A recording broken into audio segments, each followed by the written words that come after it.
ಅರಸರುಗಳ 2ನೆಯ ಗ್ರಂಥದಿಂದ ವಾಚನ. ಅಧ್ಯಾಯ 3. ಇಸ್ರಾಯೇಲರಿಗೂ ಮೋವಾಬ್ಯರಿಗೂ ನಡೆದ ಯುದ್ಧ. ಯೆಹೂದ್ಯರ ಅರಸನಾದ ಯೆಹೋಷಾಫಾಟನ ಆಳ್ವಿಕೆಯ 18ನೆಯ ವರ್ಷದಲ್ಲಿ ಅಹಾಬನ ಮಗನಾದ ಯೋರಾಮನು ಇಸ್ರಾಯೇಲರ ಅರಸನಾಗಿ ಸಮಾರ್ಯದಲ್ಲಿ 12 ವರ್ಷ ಆಳಿದನು. ಇವನು ತನ್ನ ತಂದೆಯ ತಾಯಿಗಳಷ್ಟು ದುಷ್ಟನಾಗಿರಲಿಲ್ಲ, ಆದರೂ ಸರ್ವೇಶ್ವರನ ದೃಷ್ಟಿಯಲ್ಲಿ ದ್ರೋಹಿಯಾಗಿದ್ದನು. ತನ್ನ ತಂದೆ ಬಾಳ್ ದೇವತೆಯ ಗೌರವಾರ್ಥ ನಿಲ್ಲಿಸಿದ ಕಲ್ಲಿನ ಕಂಬವನ್ನು ತೆಗೆದುಹಾಕಿದನು. ಆದರೂ ಇಸ್ರಾಯೇಲರನ್ನು ಪಾಪಕ್ಕೆ ಪ್ರೇರಿಸಿದ ನೇಬಾಟನ ಮಗ ಯಾರೊಬ್ಬಾಮನ ಮಾರ್ಗವನ್ನು ಬಿಡಲೇ ಇಲ್ಲ. ಅನೇಕ ಕುರಿ ಹಿಂಡುಗಳೊಳಗಿದ್ದ ಮೋವಾಬಿನ ಅರಸ ಮೇಷನೆಂಬವನು ಇಸ್ರಾಯೇಲರ ಅರಸನಿಗೆ 1,00,000 ಕುರಿಗಳ ಮತ್ತು 1,00,000 ಟಗರುಗಳ ಉಣ್ಣೆಯನ್ನು ಕಪ್ಪವಾಗಿ ಕೊಡುತ್ತಿದ್ದನು. ಆದರೆ ಅಹಾಬನು ಮರಣ ಹೊಂದಿದ ನಂತರ ಇವನು ಇಸ್ರಾಯೇಲರ ಅರಸನಿಗೆ ವಿರುದ್ಧ ದಂಗೆ ಎದ್ದನು. ಆದುದರಿಂದ ಅರಸನಾದ ಯೋರಾಮನು ಒಡನೆ ಇಸ್ರಾಯೇಲರನ್ನು ಕೂಡಿಸಿಕೊಂಡು ಸಮಾರ್ಯದಿಂದ ಹೊರಟನು. ಯೆಹೂದ್ಯರ ಅರಸನಾದ ಯೆಹೋಷಾಫಾಟನಿಗೆ ದೂತನ ಮುಖಾಂತರ, ಮೋವಾಬ್ಯರ ಅರಸನು ನನಗೆ ವಿರುದ್ಧ ದಂಗೆ ಎದ್ದಿದ್ದಾನೆ, ಮೋವಾಬರೊಡನೆ ಯುದ್ಧ ಮಾಡುವುದಕ್ಕೆ ನೀನು ನನ್ನ ಜೊತೆಯಲ್ಲಿ ಬರುತ್ತೀಯೋ ಎಂದು ಹೇಳಿ ಕಳುಹಿಸಿದರು. ಅದಕ್ಕೆ ಯೆಹೋಷಾಫಾಟನು, ಬರುತ್ತೇನೆ, ನಾನು, ನೀನು, ನನ್ನ ಜನರು, ನಿನ್ನ ಜನರು, ನನ್ನ ಕುದುರೆಗಳು, ನಿನ್ನ ಕುದುರೆಗಳು ಒಂದೇ ಅಲ್ಲವೇ ಎಂದು ಉತ್ತರ ಕೊಟ್ಟನು. ಅದು ಅಲ್ಲದೆ ಯಾವ ಮಾರ್ಗವಾಗಿ ಬರಬೇಕು ಎಂದು ವಿಚಾರಿಸಿದನು. ಅದಕ್ಕೆ ಯೋರಾಮನು ಎದೋಮ್ಯರ ಅರಣ ಮಾರ್ಗವಾಗಿ ಬರಬೇಕೆಂದನು. ಆಗ ಇಸ್ರೇಲ್, ಜುದಯ ಹಾಗೂ ಎದೋಮ್ ರಾಜ್ಯಗಳ ಅರಸರು ಹೊರಟು ಸುತ್ತಾದ ದಾರಿಯಿಂದ 7 ದಿವಸ ಪ್ರಯಾಣ ಮಾಡಿದರು. ಮಾರ್ಗದಲ್ಲಿ ಅವರ ಸೈನಿಕರಿಗೂ ಅವರು ತಂದಿದ್ದ ಪಶುಗಳಿಗೂ ನೀರು ಸಿಕ್ಕದೆ ಹೋಯಿತು. ಆದ್ದರಿಂದ ಇಸ್ರಾಯೇಲರ ಅರಸನು, ಅಯ್ಯೋ, 3 ಮಂದಿ ಅರಸರಾದ ನಮ್ಮನ್ನು ಮೋವಾಬ್ಯರ ಕೈಗೆ ಒಪ್ಪಿಸುವುದಕ್ಕಾಗಿ ಸರ್ವೇಶ್ವರ ಇಲ್ಲಿಗೆ ಬರ ಮಾಡಿದ್ದಾರೆ ಎಂದು ಪರಿತಪಿಸಿದರು. ಆದರೆ ಯೆಹೋಷಾಫಾಟನು ಸರ್ವೇಶ್ವರನ ಸನ್ನಿಧಿಯಲ್ಲಿ ನಮ್ಮ ಪರವಾಗಿ ವಿಚಾರಿಸಬಲ್ಲ ಪ್ರವಾದಿಯಲ್ಲಿ ಯಾರೂ ಇಲ್ಲವೇ ಎಂದು ಕೇಳಿದನು. ಆಗ ಇಸ್ರಾಯೇಲ್ ಅರಸನ ಸೇವಕರಲ್ಲೊಬ್ಬನು, ಶಾಫಾಟನ ಮಗನು ಎಲಿಯನ ಕೈಗೆ ನೀರು ಕೊಡುತ್ತಿದ್ದವನು ಆದ ಎಲೀಷನೆಂಬ ಪ್ರವಾದಿ ಇಲ್ಲಿರುತ್ತಾನೆ ಎಂದು ಉತ್ತರ ಕೊಟ್ಟನು.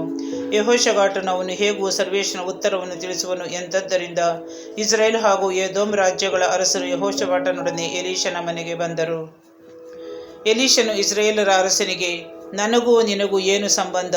ನಿನ್ನ ತಂದೆ ತಾಯಿಗಳ ಪ್ರವಾದಿಗಳ ಬಳಿಗೆ ಹೋಗು ಎಂದು ಹೇಳಿದನು.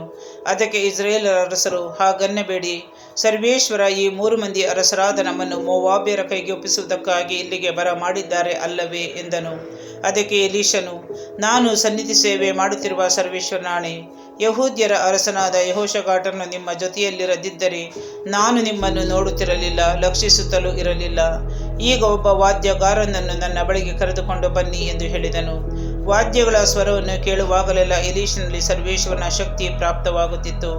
ಆ ನಂತರ ಎಲೀಷನು ಇಸ್ರಾಯೇಲರ ಅರಸನಿಗೆ, ಈ ಹಳ್ಳದ ತುಂಬ ಗುಂಡಿಗಳನ್ನು ಮಾಡಿರಿ, ಗಾಳಿ ಮಳೆಗಳು ಕಾಣದಿದ್ದರೂ ಇದು ನೀರಿನಿಂದ ತುಂಬುವುದು, ನೀವು, ನಿಮ್ಮ ಕುರಿ ದನಗಳು, ಎಲ್ಲ ಪಶು ಪ್ರಾಣಿಗಳು ಕುಡಿಯಬಹುದು ಎಂಬುದಾಗಿ ಸರ್ವೇಶ್ವರ ನುಡಿಯುತ್ತಾರೆ. ಅವರು ತಮ್ಮ ದೃಷ್ಟಿಯಲ್ಲಿ ಅಲ್ಪವಾಗಿರುವ ಈ ಕಾರ್ಯ ಮಾತ್ರವಲ್ಲ, ಮೋವಾಬ್ಯರನ್ನು ನಿಮ್ಮ ಕೈಗೆ ಒಪ್ಪಿಸುವರು. ನೀವು ಅವರ ಕೋಟೆ ಕೊತ್ತಲುಗಳ ಪಟ್ಟಣಗಳನ್ನು, ವಿಶೇಷವಾದ ಎಲ್ಲ ಊರುಗಳನ್ನು ಸ್ವಾಧೀನ ಮಾಡಿಕೊಳ್ಳುವಿರಿ. ಎಲ್ಲ ಹಣ್ಣಿನ ಮರಗಳನ್ನು ಕಡಿದು ಹಾಕಿ ಬಾವಿಗಳನ್ನು ಮುಚ್ಚಿಬಿಟ್ಟು ಹೊಲಗಳನ್ನು ಕಲ್ಲು ತುಂಬಿಸಿ ಹಾಳು ಮಾಡುವಿರಿ ಎಂದು ನುಡಿದನು. ಪ್ರಾತಃಕಾಲದ ನೈವೇದ್ಯವನ್ನು ಸಮರ್ಪಿಸುವ ಹೊತ್ತಿನಲ್ಲಿ ಪಕ್ಕನೆ ಎದೋಮಿನ ಕಡೆಯಿಂದ ನೀರು ಬಂದು ನಾಡಿನಲ್ಲೆಲ್ಲ ತುಂಬಿಕೊಂಡಿತು. ಅರಸರುಗಳು ತಮಗೆ ವಿರುದ್ಧ ಯುದ್ಧಕ್ಕೆ ಬಂದಿದ್ದಾರೆಂಬುದನ್ನು ಮೋವಾಬ್ಯರು ಕೇಳಿದರು.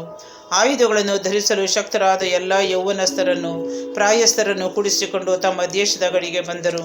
ಬೆಳಿಗ್ಗೆ ಎದ್ದು ನೋಡುವಾಗ ಎದುರಿಗಿದ್ದ ನೀರು ಇವರ ದೃಷ್ಟಿಗೆ ಬಿದ್ದಿತು. ಸೂರ್ಯ ಪ್ರಕಾಶದಿಂದ ಆ ನೀರು ರಕ್ತದಂತೆ ಕೆಂಪಾಗಿ ಕಾಣಿಸುತ್ತಿತ್ತು. ಆದ್ದರಿಂದ ಅದು ರಕ್ತ. ಅರಸರು ತಮ್ಮೊಳಗೆ ಜಗಳವಾಡಿ ಹತರಾಗಿರಬೇಕು. ಮೋವಾಬ್ಯರೇ, ಏಳಿ, ಸುಲಿಗೆಗೆ ಹೋಗೋಣ ಎಂದು ಕೂಗಿಕೊಂಡು ಇಸ್ರಾಯೇಲರ ಪಾಳೆಯಕ್ಕೆ ಹೋದರು. ಆದರೆ ಇಸ್ರಾಯೇಲರಿದ್ದು ಮೋವಾಬ್ಯರನ್ನು ಸೋಲಿಸಿ ಓಡಿಸಿಬಿಟ್ಟರು. ಇದಲ್ಲದೆ ಅವರು ಮೋವಾಬ್ಯರನ್ನು ಸಂಹರಿಸುತ್ತಾ ಅವರ ದೇಶದೊಳಗೆ ನುಗ್ಗಿದರು. ಎಲ್ಲ ಪಟ್ಟಣಗಳನ್ನು ಕೆಡವಿ ಹೊಲಗಳನ್ನು ಕಲ್ಲುಗಳಿಂದ ತುಂಬಿಸಿ ಬಾವಿಗಳನ್ನು ಮುಚ್ಚಿ ಹಣ್ಣಿನ ಮರಗಳನ್ನು ಕಡಿದು ಹಾಕಿದರು. ಕಿರರೇಷೆತ್ ಎಂಬ ಒಂದೇ ಒಂದು ಮಾರ್ಗ ಉಳಿಯಿತು. ಕವಣೆ ಹೊಡೆಯುವವರು ಅದನ್ನು ಸುತ್ತಿಕೊಂಡು ಕಲ್ಲೆಸೆದರು. ಮೋವಾಬ್ಯರ ಅರಸನು ತಾನು ಯುದ್ಧದಲ್ಲಿ ಗೆಲ್ಲಲಾರೆಂದು ತಿಳಿದು 700 ಮಂದಿ ಯೋಧರೊಡನೆ ಸೈನ್ಯದೊಡನೆ ನುಗ್ಗಿ ಎದೋಮ್ಯರ ಅರಸನ ಕಡೆಗೆ ಹೋಗ ಪ್ರಯತ್ನಿಸಿದನು. ಆದರೆ ಆಗದೆ ಹೋಯಿತು.